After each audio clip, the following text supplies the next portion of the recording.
Hello YouTube, back with another video, a little update with some of the cars here and a little explanation for some of the people who may not understand how some of the products work that we use. So let me get into it real quick. The DBXL still in terrible shape. Had a really bad tumble, bent all four of the metal control arms.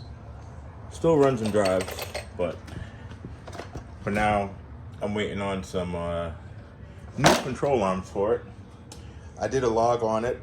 It's geared, I think 42. I think Vidavon's smallest center is 42. And I got a 27 on the spur. And it's only pulling about 400 amps on 12S. So it's plenty more to go in this setup if I wanted to push it a lot harder. But right now it's a lot of fun. It's a little laid over on the top end, but it's just a lot of power, a lot of wheelie power. It's a very fun car. So eventually I will be fixing that up and doing this and that. I had a comment about Hobby Wing. So I got a NASCAR truck here. Now, this is a Max 5 Hobby Wing in it. 2 regular power hobby batteries. This is a fun car that I built. Nothing special, all spare parts. Pretty much except for the rear wing that's crashed multiple times, but shout out to Scorch, they make great products. And I think this is an Island Hobby Nut front spoiler. Yeah, Island Hobby Nut. And their locker in the back. That locker is pretty cool. It's like a Scorch kind of copy. Matter of fact, I have another one here. Since I'm making a sharing video, I'd like to share. Let's see where I can find that shit. Here it is. So shout out to them. Island Hobby Nut. Ironman RC diff locker. Comes with ceramic bearings. Blah, blah, blah. Titanium center. So it's cool. It's not hardened steel, titanium. It works. Very little play in the rear wheels. Very little play. So I like that. So this Hobby Wing, I have this motor set up to about 375 amps. I was running it with a XLX2, and this car had a crash. I think the GRP blew out, and the XLX2 ended up in this box. Somebody was talking about XLX2s, how they're good.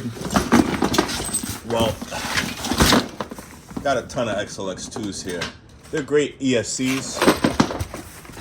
They're great ESCs. They don't like crashes. The ends tend to rip off when you crash. But outside of that, awesome ESCs. And speaking of XLX2s, for this car, I plan on pushing this motor to the limit. So I'm gonna run a dual motor car with one of these motors. I have another one to put on it. But I wanna try out this one. I wanna try out the Hydra. So I'm gonna try out the Hydra. Maybe it's the same, who knows.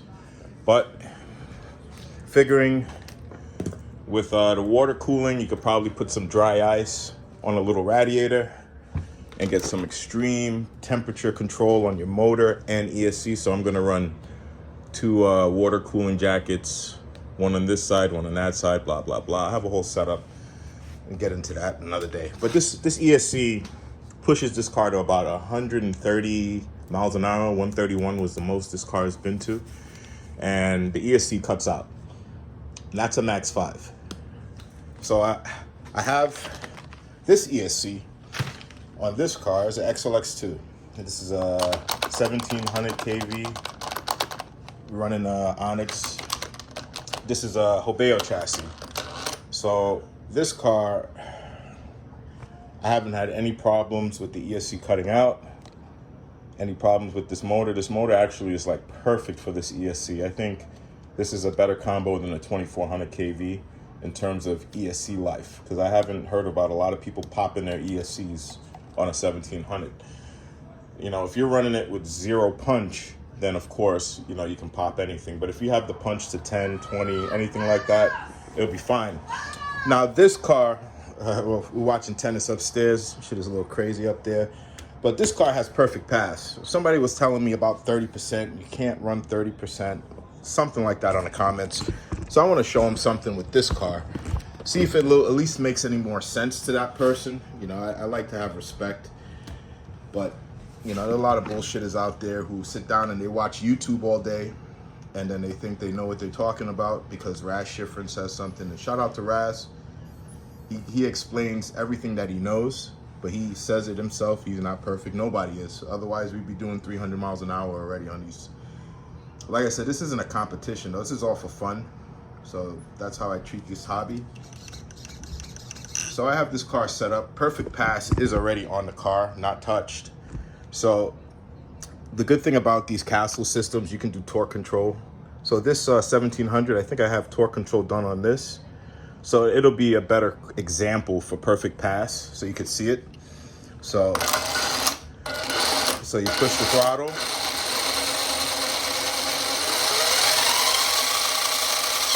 You don't have Perfect Pass engaged. Perfect Pass only engages when you give it full throttle.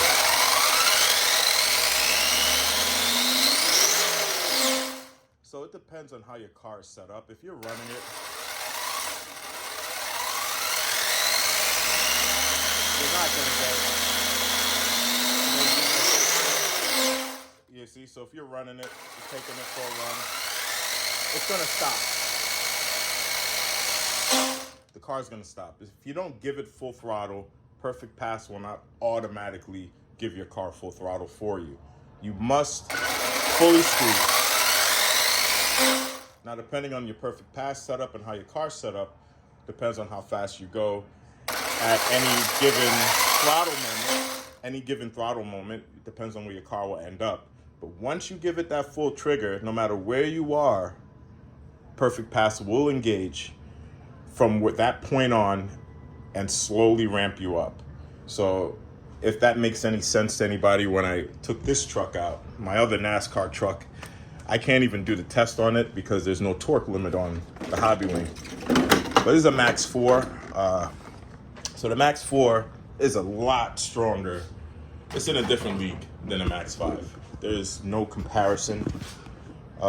This, on the last log, I didn't check the one I just ran because I'm using a tablet. The tablet would check it, but I did 700 amps on 10S. Now, somebody was stating, oh, they get hot, they cut out. The problem with XLX2s, you can only run up to 8 cells. You can't run 10S, you can't run 12S. I know Castle's working on a system. They don't have it out yet, guys. So you're gonna have to be kind of patient when you're comparing a 700 max. I've seen about 700 amps, 600 amps. Even this setup now is like 600 amps on 8S. It just pulls it. And the ESC just gives it out, no problem. This has never cut on me over 700 amps at 10S. So it's a different comparison. This is pushing out a lot more power. This is definitely pushing out a lot more power. And with the OTA programmer, you can log it and you can see what your ESC is doing. The only thing I don't like about it, you don't have timing options. There's certain things you can't control with it. But it's a different beast for, like, this is for a heavy car, a 70-pound, 60-pound RC car. This is all Vidavoned out, chassis and everything, so it's super heavy. It pushes this no problem. Actually had my 1150 set up in this, pushed it absolutely no problem. So I like the Hobby Wing. Like I said, it's not for everybody. It's a different setup, different power, different, different aspirations, different goals. It gets boring when you build the same car over and over. I could always just put a 4080 in a car and send it, a 4070 and send it. And that's what I used to do. If you look at my videos from 2 years ago, a year ago, I tried to do some different things. I still have my 5670 in the back there, CM. But like I said, so Perfect Pass, just so you understand, you can play with it. It's not permanently locked to your RC trigger. It's only when you give it a full trigger. So if you're testing your car out, you have Perfect Pass on it, you can still send it, but only when you give a full trigger is when it's going to kick in, just so you understand how that works. And this car is set at negative 100 on the torque, so that's why it's kind of so lazy.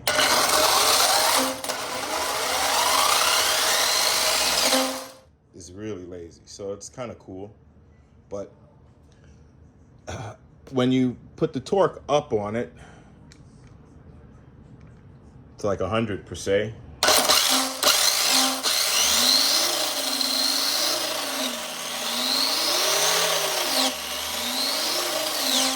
wakes the car up dramatically.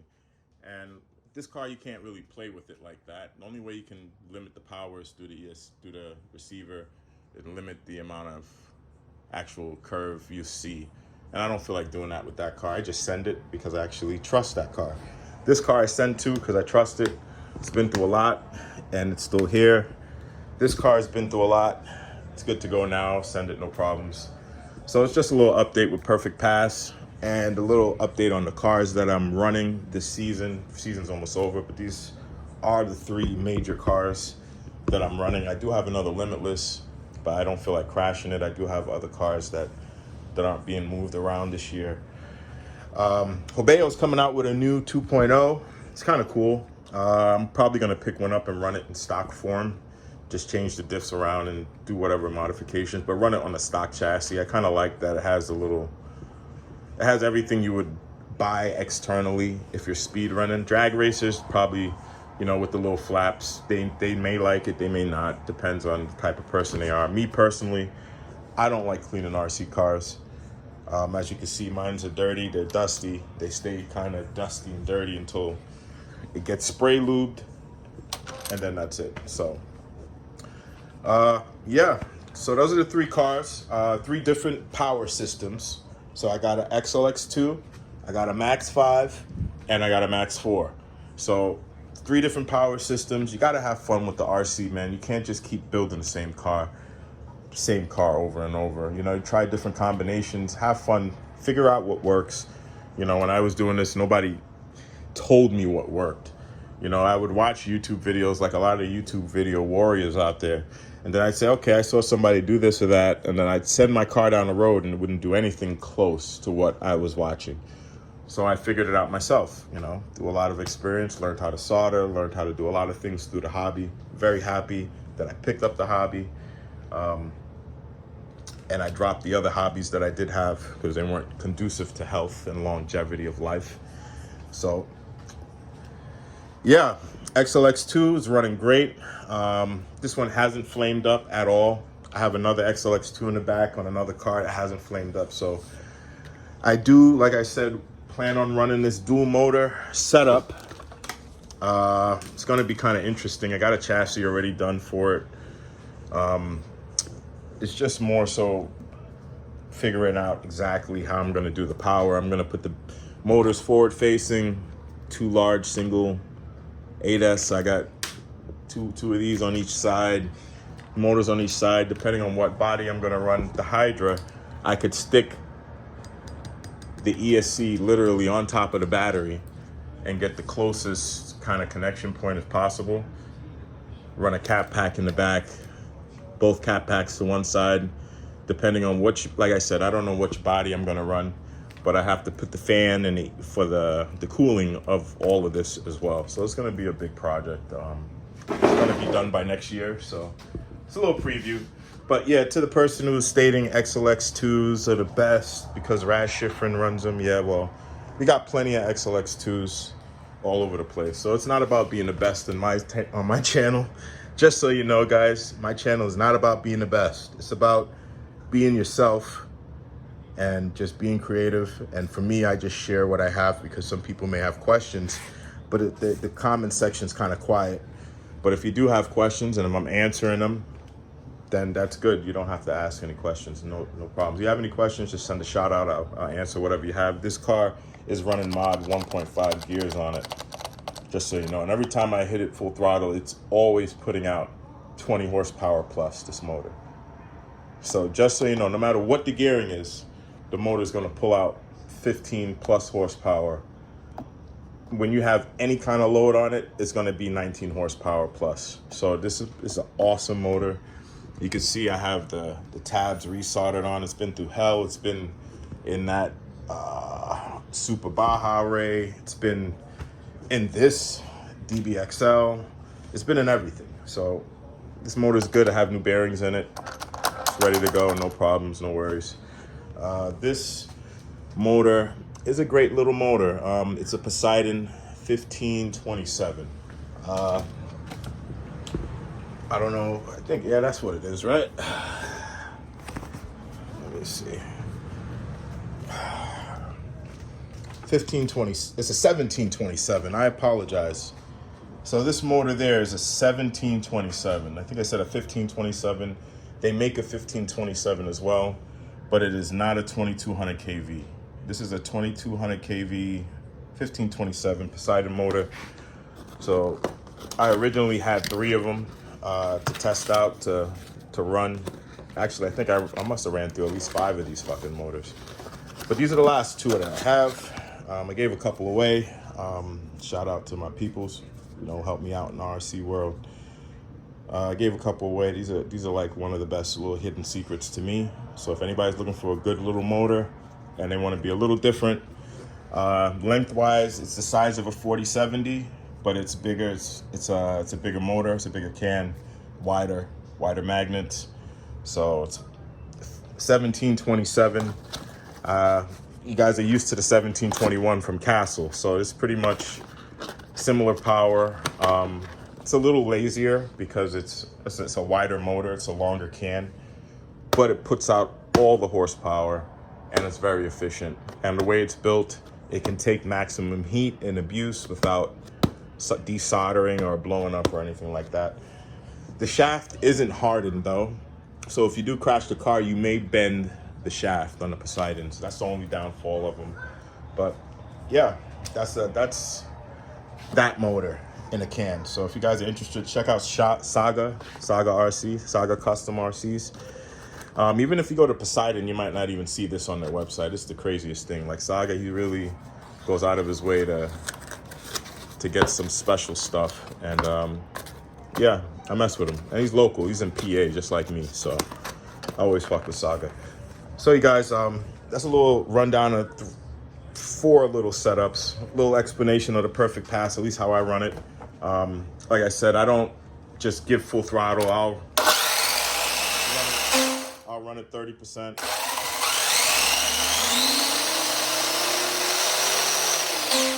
Until I feel like the car is straight, and then I'll start gearing into the speed. And then when I know the car is straight and I'm running out of road, I'll punch it. And then I'll give it the full beans, and then, you know, we'll see how that all works up. What's up, Spud? How you doing? I'm on my way up to you right now. Just give me a few minutes. Let me just finish this up. All right, so I got you, bud. I'll put on Teen Titans for you. I'm coming up in 1 minute, 60 seconds. So that's a little rundown of the setups. That car is very wicked fast. This car is not as fast. Well, it's not geared up to be as fast. It's just a different setup. Just everything's a little different. I'm not looking to break 200 miles an hour, but this car is geared up to something about that. I don't know. It's just a setup that I ended up putting together. If you look at my older videos, you'll see that breakdown of that car with the 1150 special Armamba special. It was a 5680 from 5780. From TP Motors. That's a special motor too as well. It's another video, another life. So I hope you guys enjoyed the video. If you have any questions, just ask. Yes, all the foams are balanced. All the tires are balanced on all the cars except for the 1/5. And so I'm able to run them, no worries. Everything's been on a stand, so it's been, you know, set up. I usually try to run it without setting it up first, just to get some running on the car. But when you get up to over 80, 90, 100 miles an hour, you realize that you kind of have to check your camber and your caster. It's very important. Wrong camber will pull towards on the road, depending on what road you're running on. You know, you may need to run some camber, depending on the roads you're running on. So nobody has a perfect road unless we get to the airstrip. I haven't gotten there yet. And I have no real rush to get out there. So that being said, like I said, I got a dual motor car. It's going on a whole different chassis. I can't run these because I'm going to be running the Hobeo gears in it. So I got to wait for the scorched crap to come in. So I'm waiting for that to be back in stock before I order that. And that's just ridiculous. I'm actually rethinking that. I think I'm gonna just pick up the Hobeo because the Hobeo is $450 and the Scorch diff lockers, the Scorch diff kit is $400. So I'd rather just pick up another fucking car. I have the 4015 in this one right now. I have another set. I'll throw it in another Hobeo, and I'll probably put the dual motor in the Hobeo. Who knows? I haven't figured it out yet because I have all the shitters already for the armor. So I have a little I'm a little overrun on parts, but not worried about it. That'll be another video another time. Just a little rant, just helping people out. My minute is up. Shout out to RC World. Let me get back to watching live PD and take care of this kid. Take care of everybody.